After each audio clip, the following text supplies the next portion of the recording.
السلام علیکم۔ پروگرام آئینہ کے ساتھ طاہر احمد بھٹی آپ کی خدمت میں حاضر ہے۔ میں نے پچھلے دنوں ایک آرٹیکل لکھا تھا اور کافی عرصے کے بعد لکھا تھا، تو اس کے بعد میں نے وہاں بھیجا وجاہت مسعود صاحب کو بھی کہ ابتدائی زمانے میں چونکہ جب ہم سب شروع ہوا تھا تو میں اس میں لکھا کرتا تھا، تو میں نے کہا چلیں یہ اگر ڈاکومنٹ ہو سکتا ہے تو وہاں پہ، لیکن اللہ جانے ان کی مصروفیات نے اجازت نہیں دی یا ان کی جو بھی پالیسی ڈیسیژنز ہوتے ہیں۔ لیکن ایک دو ایسے دوست جن کو میں نثر شناس سمجھتا ہوں، ہیں تو وہ ادب شناس، تو انہوں نے اس کو پسند کیا اور میں نے سوچا کہ اس کو بھی آن دا ریکارڈ رکھنے کے لیے آج میں آپ کی خدمت میں پیش کر دیتا ہوں۔ دوسری وجہ اس کو پیش کرنے کی یہ تھی کہ جن شرفاء نے اپنا دامن سمیٹ کے تو وہاں سوچا کہ چلیں شاید اس طرح ہی گزارا ہو جائے، اب آگ کی لپٹیں اور نفرت اور ناپسندیدگی اور معاشرتی بد تہذیبی، اس کا اثر ان کے کپڑوں تک بھی جانا شروع ہو گیا۔ اور جب ایاز امیر صاحب کے اوپر وہ جو ان کے پرتشدد اٹیک ہوا تھا ان کے اوپر، یا ان کی بےعزتی کرنے کی کوشش کی گئی تھی، تو اس کے بعد زیادہ تر لوگوں نے یہ لکھا کہ جی ہم نے ان کو بہت اچھی انگریزی لکھنے والے اور بڑے بہترین ادیب اور مطلب ایک سکہ بند رائٹر کے طور پر عرصے سے جان رہے ہیں۔ وہ تو وہ ہیں ہی، لیکن سوال یہ ہے کہ جس وقت کوئی دکھتی رگ چھیڑے گا، جس وقت کوئی ایسے پش بٹن کو دبائے گا جہاں سے پھر پنڈورا باکس کھل سکتے ہیں، تو وہاں پر یہ حال ہوگا۔ یہ کب ہوتا ہے؟ جس وقت ایئر ٹائٹ اور آئرن کرٹننگ کے ذریعے لوہے کی دیواریں کھڑی کر کے آسمان تک تو معاشرے کو انٹیکٹ رکھنے کی کوشش کی جاتی ہے۔ اور یہ کرنے والے کون ہوتے ہیں؟ جو خود سارے سہولتوں کو انجوائے کر رہے ہیں، ان ساری ریسورسز تک ان کی رسائی ہے، اور ان کے کاسا لیس جو ہیں ان کا بھی وہی سٹیٹس ہے، لیکن ان لوگوں کی تعداد تو چند لاکھ بنتی ہے، لیکن وہ جو چند کروڑ ہیں وہ اصل میں تو وہ سفر کر رہے ہیں۔ اور ان کے سفر کرنے کی ایک ریزن، جس وقت 8 کروڑ آبادی ہوتی تھی اس زمانے میں، جو محمد علی صاحب نے اپنی ایک غزل لکھی تھی، تو اس میں ایک مصرع یہ تھا کہ خوف سے تھر تھر کانپ رہے ہیں ہیجڑے 8 کروڑ۔ تو اس وقت ان کو وہ جو ایسا خوف دامنگیر ہوتا ہے جس کے حالات پیدا کرنے میں وہ خود حصے دار بھی رہے ہوتے ہیں۔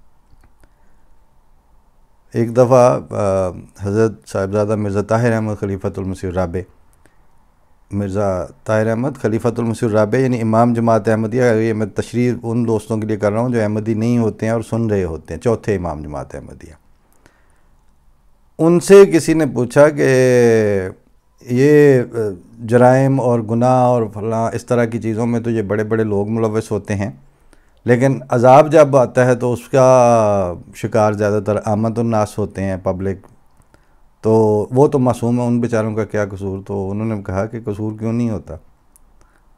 آپ دیکھیں کہ جن کی ہیڈ کاؤنٹنگ کو یہ استعمال کرتے ہیں، اور جب یہ جلوس نکالتے ہیں اور بلوے کرنے ہوتے ہیں اور آگے لگانے کے لیے کاشن اور بھاشن دیتے ہیں، کاشن آرمی کی اصطلاح میں وہ جو مطلب آرڈر دیتے ہیں یا کمانڈ دیتے ہیں اس کو کہتے ہیں، تو کاشن اور بھاشن دیتے وقت جو لوگ اسی وقت ان پہ لبیک کہتے ہوئے دوڑ پڑتے ہیں، وہ سارے یہ عامت الناس ہی ہوتے ہیں۔ جو آپ تصویریں دیکھتے ہیں وہ گلیاں پیک ہوئی پڑی ہیں ساری کی ساری، وہ کون ہوتے ہیں؟ وہ یہی عامت الناس ہوتے ہیں، جن کو گھر بیٹھنا بھی نصیب نہیں ہوتا، جن کو پتہ ہے کہ یہ ہمارے کچھ نہیں لگتے، لیکن پھر بھی وہ ان کے ساتھ کچے دھاگے سے بندھے آتے ہیں یہ سرکار چلے۔ تو بہرحال اس ڈیٹیل میں تو کیا جانا، وہ جو معاشرتی اتھل پتھل ہے وہ تو ہے، اس کو تو مان لینے میں عافیت ہے، کیونکہ اس کو اگر تسلیم کر لیا جائے اور سمجھ لیا جائے کہ یہ ہے، اس سے گریز پائی اور ریت میں سر دبانے والے انداز اختیار کرنے کے بجائے اس کی آنکھوں میں آنکھیں ڈال کے سمجھا جائے کہ یہ بالکل ایسا ہی ہے، تو اس صورت میں تو یہ امکان اور امید کی جا سکتی ہے کہ کسی وقت جا کے تو اس کا جوابی رد عمل اور اس میں سے وے آؤٹ، باہر نکلنے کا کوئی رستہ انسان تلاش کر لیں گے، معاشرہ بحیثیت معاشرہ تلاش کر لے گا۔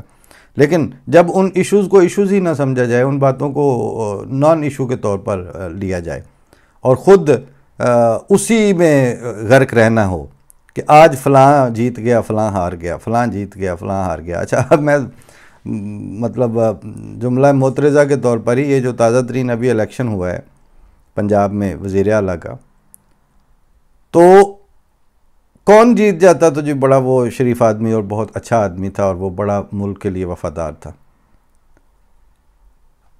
مطلب دونوں صورتوں میں ہی ہمارے آپ اگر ملک کے اور پبلک کے مفاد کو دیکھیں تو پبلک کے مفاد کے لیے تو کوئی بھی ان میں سے سوٹیبل نہیں تھا۔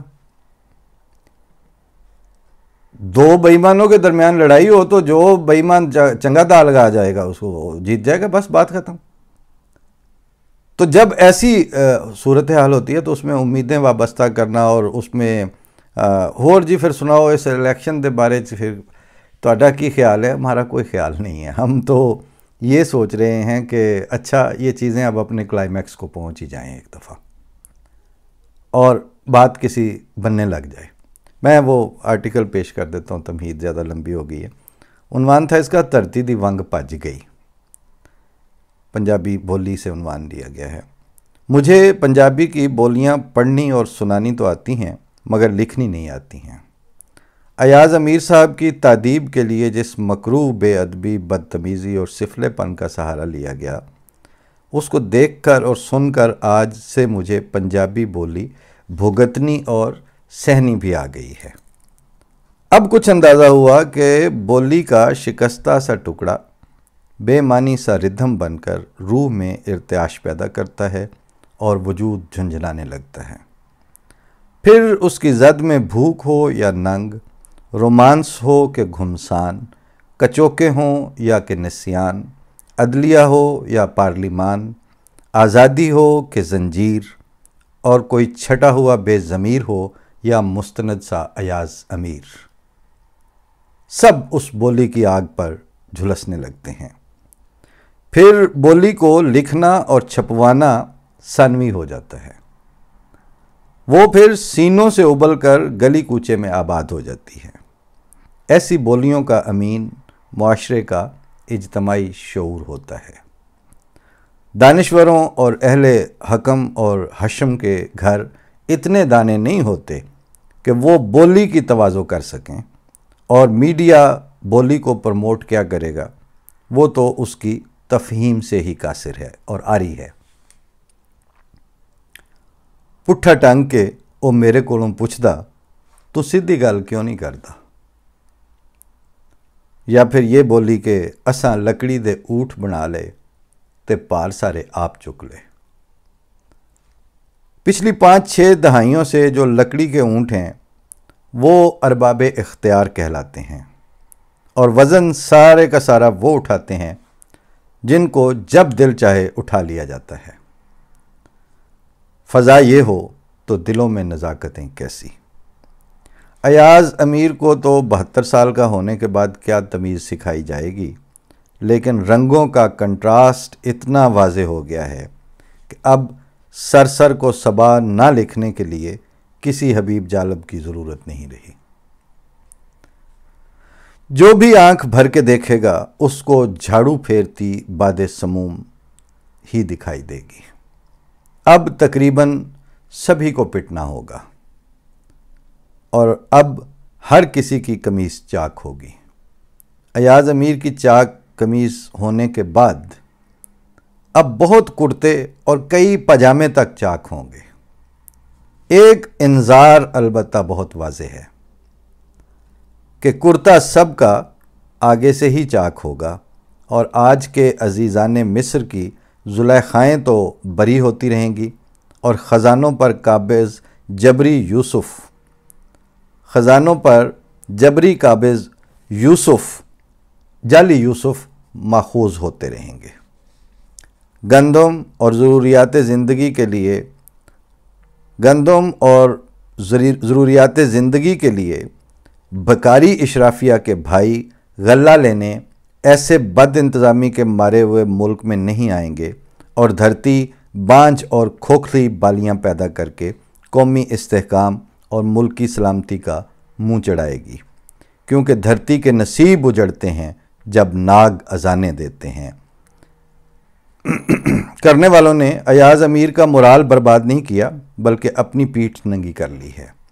22 کروڑ لوگ اور لاکھوں مربع میل کا ملک ادھر ہی رہے گا، مگر اس کے ساتھ منسوب حب الوطنی کا رومانس آپ کی اس حماقت سے بری طرح مجروح ہوا ہے۔ وطن کی محبت ایمان کا حصہ ہے، مگر گھونسے مکے مار کے کون سی محبت کروائی جاتی ہے؟ مگر ایسے سوالوں کا شعور اگر آپ کو ہوتا تو پھر آپ روز اپنے نام اور شناخت کیوں بدلتے؟ آپ کے بہروپ ہی بتا رہے ہیں کہ اب آپ کی بنیاد کھوکھلی ہو چکی ہے۔ وطنیت کی مانگ اجاڑنے اور چوڑیاں توڑنے میں آپ کا کردار ناقابل فراموش رہے گا۔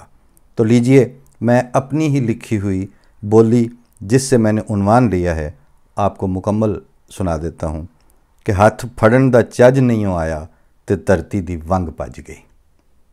فی امان اللہ۔ چھوٹی سی اس پریزنٹیشن کے ساتھ میں پھر آج اجازت لیتا ہوں، تفصیلی بات پھر اگلے پروگرام میں ہوگی۔ اللہ حافظ، السلام علیکم۔